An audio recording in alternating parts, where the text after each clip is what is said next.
இரு கரைகளை உடைத்திடவே பெருகிடுமா கடல் அலையே.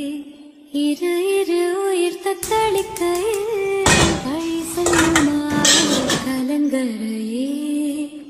உனதலைகள் என்னை அடிக்க கரை சேர்வதும் கனாவில் நிகழ்ந்திட.